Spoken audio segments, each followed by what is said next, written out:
आज जिस तरह से आप सबको पता है कि बड़ी लंबी एक्सरसाइज थी पूरे भारतवर्ष में, जो हमारा एक फ्लैनेट टेस्ट नॉन लिटरेट को लिटरेट करने के उद्देश्य से उसकी डेट 22 सितंबर की गई थी।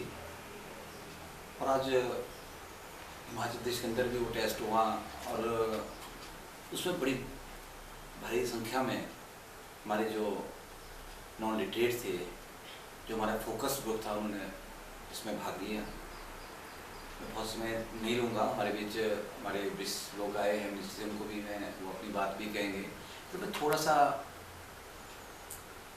जानकारी के लिए आपके माध्यम से बताना चाहता हूँ कि ये उल्लास क्या कार्यक्रम है, क्योंकि मुझे लगता है कि आधिकारिक तौर पे उल्लास के ऊपर हमारी ये पहली प्रेस वार्ता है प्रदेश के अंदर।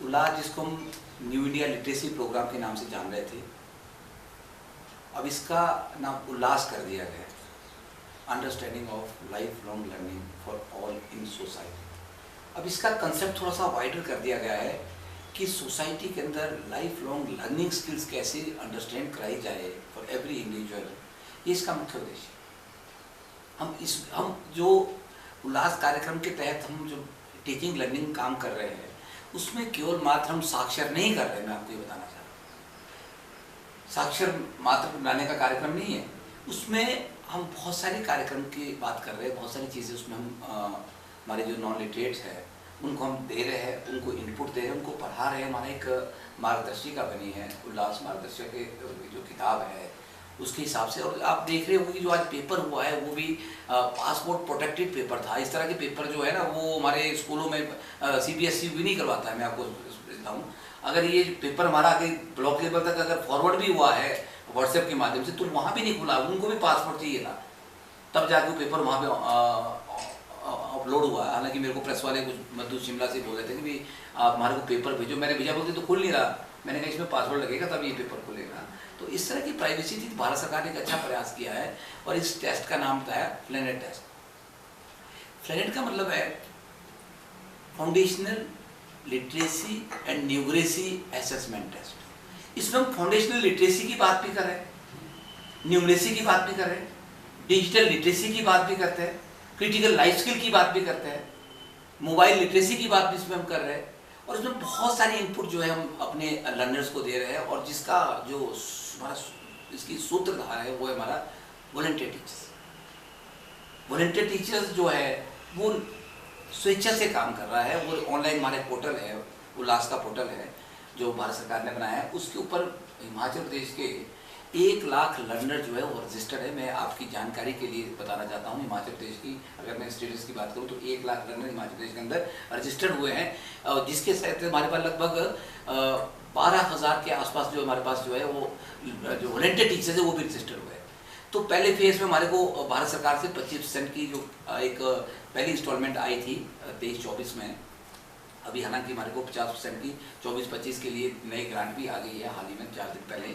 तो उसके तहत हमारा जो टारगेट बनता था वो बनता था लगभग 22,000 के आसपास लर्नर को पेपर में अपीयर कराने का, उनको लर्न करना है, उनको हमारे को प्रशिक्षित करने का, उनको ट्रेन करने का। तो उसके तहत हमारे हिमाचल प्रदेश के अंदर अभी मैं अगर मोटा मोटा आपको आंकड़ा बताऊं तो लगभग 18,000 के आसपास जो हमारे पास लर्नर है जिनको हमने पढ़ाया है, मतलब वास्तविकता से जो हमारे जो पढ़े लिखे लोग हैं जिनको हम पेपर के लिए तैयार कर पाए, वो 18,000 का आंकड़ा उसमें। और उसमें हम कुल मिला के अगर बात करूं तो 2500 के आसपास हम जो है सेंटर्स बना पाए। 2500 के आसपास मोटे मोटे हमारे जो है वो एग्जामिनेशन सेंटर थे, वो बड़े स्पेसिफिक सेंटर थे। उसमें हमारे पास इन्विजिलेटर अपॉइंट हुआ था, पूरी एक एग्जामिनेशन प्रोसेस थी, ये हवाई काम नहीं था। उसमें एक एग्जामिनर अपॉइंट किया गया था, उसके साथ एक सुपरवाइजर अपॉइंट किया गया था, उनकी क्लियर कट इंस्ट्रक्शन थी। वो पेपर हुए है, पेपर बड़ा आपने देखा होगा, पेपर बहुत स्टैंडर्ड का पेपर था जो NIOS ने पेपर बनाया, नेशनल इंस्टीट्यूट ऑफ ओपन जो स्कूल लर्निंग का है हमारे पास है गवर्नमेंट ऑफ इंडिया का। तो उसके तहत जो पेपर हमारा आया है वो पेपर जो है आज ही वो पेपर चेक भी होने के उसके निर्देश है कि 5 बजे तक आज जो है पेपर, अभी उसमें एक फ्लेक्सिबिलिटी रखी है 10 से 5 की। कोई भी जो हमारे पास लर्नर है वो आगे पीछे भी आ सकता है, तो उसको इंटरटेन करना है हमें। वो 5 बजे तक, अगर वो 4 बजे भी आता है, 3 बजे भी आता है, तो उसको हमने 2 घंटे का पेपर करवाना है। 150 नंबर का पेपर था, उसमें 3 चीज़ें थी हमारे पास पेपर में, 50-50 के 3 पेपर थे। तो उसमें लर्निंग भी थी, रीडिंग भी था, उसमें आपका न्यूमरेसी का भी पोर्शन था 50-50 का। तो उसके तहत जो है हमारे को उसमें 33% जो है पास मार्क्स थे और 5 नंबर जो है उसमें क्राइटेरिया था उसको ग्रेस मार्क्स का। तो अब कितने उसमें हमारे पास होते हैं, जो लोग हमारे पास हो गए जो लर्नर, उनको जो है NIOS से पूरा सर्टिफिकेट प्रिंट हो गया आएगा, उनका फोटो भी होगा, पूरा एड्रेस भी होगा। जिस तरह से CBSE सर्टिफिकेट देता है 10वीं और 12वीं के, उसी तरह का सर्टिफिकेट इन लर्नर्स को मिलेगा। और मुझे लगता है कि इनके लिए बड़ी सम्मान की बात होगी। ये एक अच्छा प्रयास है, एक अच्छी पहल है। और इसके बाद ये लोग बड़े जो हमारे न्यू लर्नर हो गए, ये बड़े स्वेच्छा से, बड़े से शौक से और बड़े से बोल पाएंगे आत्मसम्मान से कि हम पढ़े लिखे लोग हैं, हमारे पास सर्टिफिकेट है, सर्टिफिकेशन है हमारे पास कि हम पढ़ चुके हैं, हम लिटरेट लोग हैं। तो ये इस तरह का प्रयास हिमाचल सरकार कर रही है। और इसमें हमारे जो शिक्षा मंत्री रोहित ठाकुर जी है या शिक्षा सचिव है, उनका बड़ा अच्छा एक पहल है। और हम चाहते हैं कि हिमाचल को हम जो है 5-6 स्टेट अभी मैडम बताएंगे आपको, 5-6 स्टेट अभी फुली लिटरेट हो चुके हैं और हिमाचल भी उस राह में आगे चल रहा है। और मैं आपको आश्वस्त करना चाहता हूँ हिमाचल प्रदेश की सभी जनता को, और हमारा जो स्कूल जो डायरेक्टरेट ऑफ एलिमेंट्री एजुकेशन इसको देख रहा है, हम जो है पूरा विभाग जो है इसको 2025 का हम टारगेट लेके चले कि हिमाचल को हम 2025 में जो है फुली लिटरेट स्टेट बनाएंगे। और ये गौरव जो है हिमाचल को, हिमाचल के मुख्यमंत्री और सरकार को इसका हम इस गौरव के साथ हम सुशोभित करवाएंगे। और मैं बहुत ज़्यादा नहीं कहूँगा, और एक बात जरूर कहना चाहता हूँ कि जो इसके बाद जो एक सर्वे हमारा होना है, कुछ सर्वे हो चुका है, 25 का कुछ चल रहा है। तो मैं सभी जो हमारे डिस्ट्रिक्ट नोडल ऑफिसर है या टाइप्स की एजेंसियाँ या हमारे ब्लॉक लेवल पे व्यूज़ है, उन सबको ये कहना चाहता हूँ कि आप इसके बाद सर्वे कंप्लीट करें। और हम उसमें ये अपडेट करेंगे कि हमारा कोई भी अब जो है नॉन लिटरेट जो है वो रजिस्टर्ड होने को नहीं बचा है। हमने 100% रजिस्टर्ड करने पोर्टल पे, और 2025 में हम जितने भी हमारे पास बनते हैं जो टारगेट बचेगा उस टारगेट को हम पूरा करें। एक तो अभी जो 100% लिटरेसी की हम बात करें तो फुल्ली फंक्शनल लिटरेसी की उसमें सिर्फ लद्दाख हुआ है, लेकिन बाकी 10-12 स्टेट और भी हैं जो लाइंड अप हैं। जैसे कि इसमें कुछ स्टेट और यूटीज़ दोनों हैं, अंडमान निकोबार, पुडुचेरी है, लक्षद्वीप है। So many states are there. Himachal भी उस क्यू में है। जिस तरह से हमारी जो आज विजिट हुई, पहला फाउंडेशन लिटरेसी और असेसमेंट टेस्ट था जो हिमाचल ने कंडक्ट कराया। सो आउट ऑफ 20,000 का टारगेट था, 18,000 लमसम लोग बैठे हैं। तो पहले तो बहुत बहुत बधाई, शुभकामना स्टेट के जिन्होंने पहली बार ये परीक्षा कराई है। दूसरा स्कीम के बारे में थोड़ा आपको बता देती हूँ, क्योंकि स्कीम को हम फोकस कर रहे हो क्या नया है, क्योंकि साक्षरता की स्कीमें पहले भी चली आ रही थी, कोई नया नहीं है। लेकिन जो नई चीज़ इसमें रखी गई है, उल्लास, जिसको टैगलाइन से हम जानते हैं जन जन साक्षर। तो मेन ऑब्जेक्टिव जो है स्कीम का basic literacy, foundation literacy and numeracy है, जिसमें हम क्रिटिकल लाइफ स्किल की बात करते हैं, मे बी फाइनेंशियल है, डिजिटल है, वो स्किल्स की बात करते हैं कि बेसिक जो साक्षरता के साथ जो रोज़मर्रा की ज़िंदगी में हम चीज़ें उसको एक लर्नर को ज़रूरत होती है। मान लीजिए बस स्टॉप पे जाके पढ़ना है या कुछ PTM का काम करना है, या कोई मैसेज आते हैं, आजकल सभी कोई डिजिटल है, ऑनलाइन पैसे आते हैं, तो उसको समझे, कहीं किसी गलत फ्रॉड में ना फंसे। तो वो बेसिक चीज़ है, बहुत बड़ी चीज़ नहीं होती कि आज मैंने साक्षरता ग्रहण की और कल मैं किसी नौकरी पे लग जाऊँ, ऐसा कुछ नहीं। हमारा सिर्फ बेसिक एक जो कॉन्फिडेंस एक लर्नर के अंदर डेवलप करना, जो कहीं ना कहीं उसको झिझक रहती है कि मैं पढ़ नहीं पाऊंगी या मैं पढ़ नहीं पा रहा हूँ, उसको खत्म करने का बेसिक ऑब्जेक्टिव इस स्कीम में। और 2-3 चीज़ें जो इसकी स्कीम को पुरानी स्कीमों से अलग ये करती है कि इसमें हमने बात की हाइब्रिड मोड में, मतलब स्टेट इज विलिंग, ऑनलाइन भी पढ़ा सकता है, ऑफलाइन भी पढ़ा सकता है, स्टेट के ऊपर है। आप चाहें तो डिजिटल के थ्रू जाएँ, ऑनलाइन पोर्टल पे सारे हमारे प्राइमर बुक्स, असेसमेंट शीट सारी हैं, जो NCERT देखता है इस काम को, उसका पोर्टल है दीक्षा पोर्टल, उसमें सारी चीज़ें आपको मिल जाएंगी। अपार्ट फ्रॉम दैट प्रिंटिंग है प्राइमर्स की, उल्लास जो प्राइमर है हमारा। अच्छा, एक खूबसूरत बात प्राइमर्स को लेकर के ये है, क्योंकि हमारा उल्लास मेला हुआ था 6-7 फरवरी को, उसमें मंत्री महोदय ने ये कहा था कि वो किताबें बना के लर्नर्स को देना नहीं है, हमें ये समझना है कि लर्नर किस तरह पढ़ना चाहता है। तो ये प्राइमर इतना अच्छा और सुंदर है कि अगर आप हिमाचल का प्राइमर देखेंगे तो हिमाचल के परिप्रेक्ष्य में बना, यहाँ के त्यौहार, यहाँ का लोकल डायलेक्ट, यहाँ की चीज़ें। लेकिन अगर आप MP पहुँच जाते हैं तो वहाँ का प्राइमर अपना। लद्दाख चले गए, लद्दाख अभी पहला UTA जो फुल्ली फंक्शनल लिटरेट हुआ, अभी जून में उसका डिक्लेरेशन हुआ, हमारे यहाँ से सेक्रेटरी महोदय और जॉइंट सेक्रेटरी महोदय गई थी, तो वो एक वहाँ के परिप्रेक्ष्य में होगा। तो लर्नर को उस प्राइमर से कनेक्ट कराना, कुछ अलग नहीं होगा कि कुछ नया कुछ दे दिया उसको या नई किताबें देंगे। तो दोनों तरीके से हम लर्नर को संबोधित कर रहे हैं, digital as well as print media, दोनों प्राइमर के थ्रू।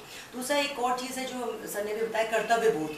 इसमें हमने वॉलेंटियर्स को जोड़ा है, जो टीचर्स हैं, जो स्टूडेंट्स हैं स्कूलों के, उनको जोड़ा है कि एज ए वॉलेंटिज्म आप पढ़ रहे हैं तो आपके आसपास जो लोग नहीं पढ़े लिखे हैं, नहीं पढ़ पाए किसी वजह से, चाहे वो कोई आपका गार्ड हो, आपका हाउसकीपिंग मेड हो, आपके ड्राइवर हो, उन लोगों को आप आइडेंटिफाई करें और उनके टाइम की सहूलियत के हिसाब से उनको पढ़ाएं जहाँ वो पढ़ना चाहते हैं। कुछ फिक्स नहीं है जैसे कि परीक्षा हम सुबह 10 से 5 बजे तक ले रहे हैं, अगर वो एक दिहाड़ी का मजदूर है, मनरेगा का मजदूर अभी हमने देखा, तो 2 घंटे में आकर के परीक्षा दे दे और वापस चले जाए।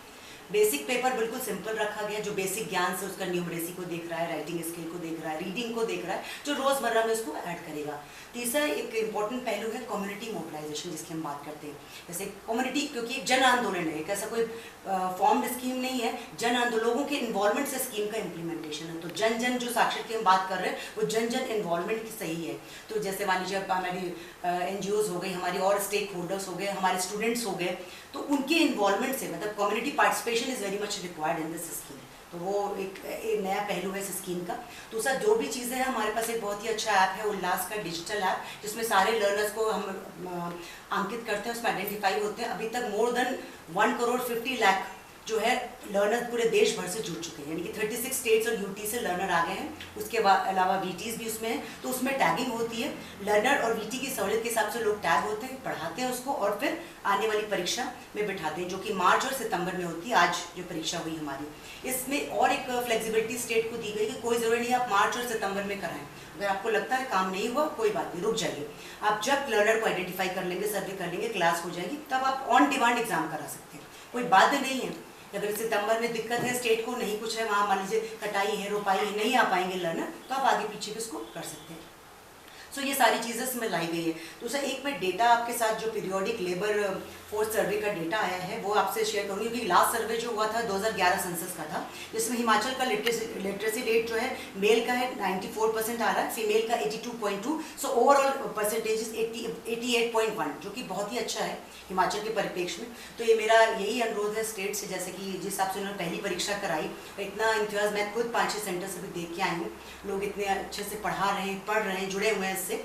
तो बिफोर 2070 स्कीम हमारी 27 तक है, तो उसको लोगों को जोड़ करके ज़्यादा से ज़्यादा साक्षरता फैलाएं, लोगों को शिक्षित करें। और वॉलंटियर से मेरा यही अनुरोध है कि ज़्यादा से ज़्यादा लोग इस स्कीम को से जुड़े, जो वॉलंटियरिज्म है। इसमें हम क्रेडिट सिस्टम की भी बात कर रहे हैं कि जो टीचर, जो स्टूडेंट आएंगे, उनको कुछ क्रेडिट देने का, कई स्टेटों ने किया भी है इसको, छत्तीसगढ़, पंजाब ने।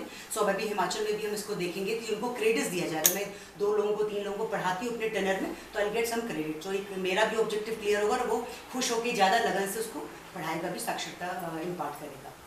और जब मुझे उल्लास के बारे में पता चला, नव भारत शिक्षा कार्यक्रम, साक्षरता कार्यक्रम के बारे में पता चला, जब मेरे हर टीचर ने, जो टीचर लगे हुए उस स्कूल में, उन्होंने मुझे बताया उस उल्लास के बारे में, और जब मैं उससे जुड़ा तो मुझे अच्छा लगा। मतलब जब मैं, मतलब जो पढ़ नहीं सकते, मतलब उनको पढ़ाने गया, तो उनको भी अच्छा लगा। मतलब जैसे मुझे अच्छा लगा कि मतलब मैं उनको पढ़ा रहा हूँ, मुझे अच्छा लगा कि मतलब मैं उनको पढ़ा रहा हूँ, और ये कोशिश रहेगी कि मुझे आगे भी ये मिले ज़्यादा, कि मतलब मैं उनको ज़्यादा पढ़ाऊँ।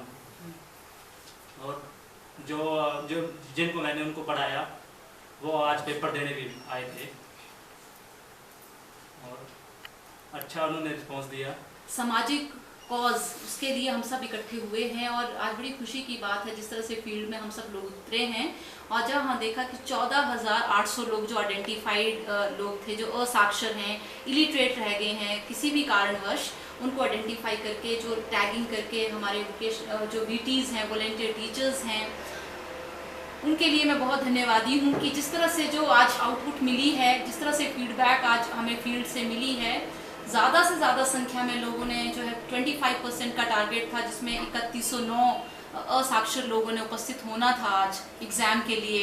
अभी हमारे पास आंकड़े सारे आ रहे हैं। मुझे पूर्णतः आशा है, and I assure government of India as well as government of Himachal Pradesh on the behalf of Samagra Shiksha, और हमारे डायरेक्टर साहब जो शिमला से हैं, जिनके मार्गदर्शन में कार्यक्रम चल रहा है, कि अपकमिंग टाइम में by 25 I think we will be able to just accomplish this target, कि हम जो है वो न केवल ज़िला कांगड़ा को, बल्कि पूरे हिमाचल प्रदेश को 100% साक्षर प्रदेश घोषित करने में कामयाब रहेंगे।